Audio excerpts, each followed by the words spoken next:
Thank you guys for clicking on the video. Today we're going to be restoring my 2003 Silverado SS all-wheel drive that I just picked up. We'll be doing a couple mods, not even mods, just basic maintenance, fixing a few things up, getting this truck to be a better version of itself. So stay tuned, drop a like, drop a comment, subscribe, and let's get into the content. So first things first, of course, every time you get a new vehicle, what's the first thing you should do? I say an oil change. So, I believe this vehicle takes 5W30. Don't worry, it won't take too long. We're gonna do a quick oil change, time lapse that, and then get into some other stuff. So let's get started on the oil change. All right, to get started on the oil change, we picked up 6 quarts of 5W30 from Mobile One, as well as a filter. Got a pair of rubber gloves, our drain pan, funnel, a 14mm socket for the drain plug, and an oil filter wrench, and that's about it. So let's get into it. All right, so we have the oil draining right now and the filter off, but it's always a good idea to add some oil inside your filter if you're able to. I know some filters screw on the top, so you're not able to, but if you can, obviously lube up the gasket and fill this with oil, because it will save you at the first startup, next time you start it, of losing oil pressure for a little bit on startup. So fill up your filter, guys. All right, guys, the oil is drained. We're gonna be filling it up now. It's also a good idea to maybe have some brake clean and a rag underneath there. Forgot to show that earlier. But we're gonna end up cutting the oil filter open, checking for any foreign objects, contaminants, metal shavings, stuff like that. We're also gonna take the oil that is in the drain pan and try to pour it back into these bottles to see just how much oil our truck has burned. So there's a 6 liter, this takes 6 quarts of oil, so we're gonna finish filling it up and we'll get back to you. All right, so we just poured the oil back into the containers, and luckily we had exactly 6 quarts. So my LS1 burns a lot of oil. The 6.0, I guess, does not, because he said we were due for an oil change.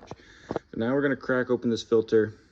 You just stick it in this oil filter opener. You can use an angle grinder or whatever you want to do, other ways to open it, but it will create metal shavings. This tool is designed for this. So you twist this, tighten it up, and then spin the filter until it comes off. And we have the filter open, and luckily for us, there are no contaminants inside, no metal shavings, nothing to worry about. So that's really good. 6 quarts of oil, clean filter. Now we're going to check the cabin filter as well as the intake. So to take this filter off, it's literally just a Phillips head screw. So we're going to take the air filter out, blow it out with some compressed air, chuck it back on. And we're also going to go inside the cabin, believe behind the glove box, and check the cabin air filter. That's the air that you breathe once you're in the car when the AC is going. So we're going to check both of those, swap them out with some good ones, and yeah. All right, and to change our cabin air filter, we're gonna hop over to the passenger side here. We're gonna rip down this plastic shield. I don't believe there's any tabs holding it in. I believe it's just, oh, never mind. There is a bolt right here. From what I can see, I don't see anything else. I'll let you know the size when I get back to it.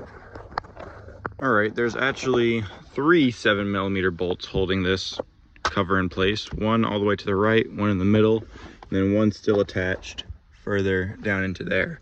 But this is an SS, and I don't believe it has a cabin air filter, because most of the other trucks, there's a bolt or a latch here, and the filter comes right down, and it's not looking the same.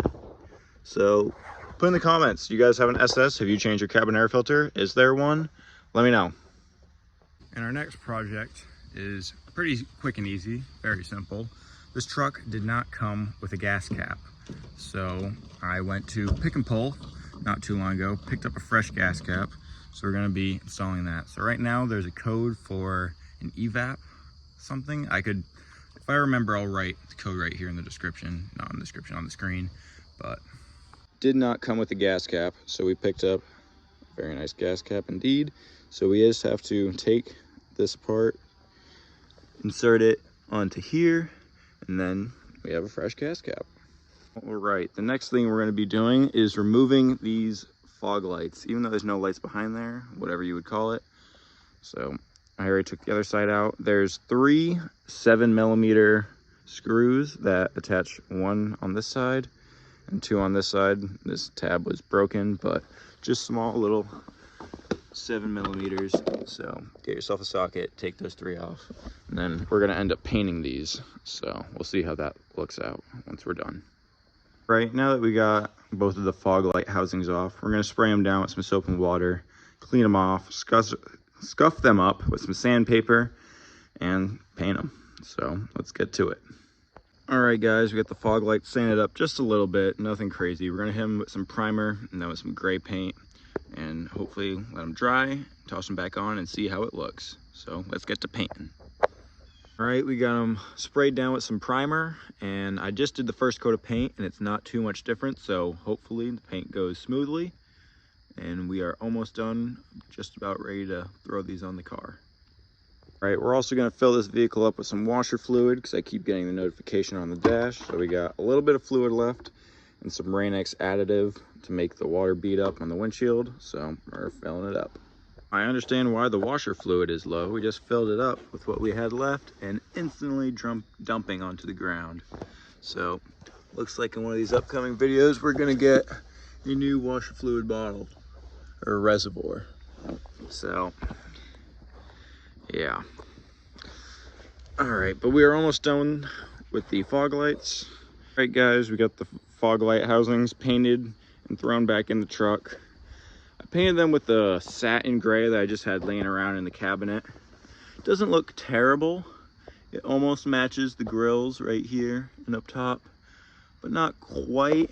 But I think for now, it's better than the black. If it starts to bother me, maybe I'll go get a can of paint with some gloss or try to match it better, but I'm happy with how it came out. We're gonna need to pick up a new washer fluid bottle because it's leaking all over the ground, but I think all in all, it was a pretty good day of fixing a couple things on the truck. If you guys like these trucks, you want to see more videos on it, we're going to be restoring the rest of the truck. Next video, we might go into the interior and do a few other things, but let me know what you guys want to see.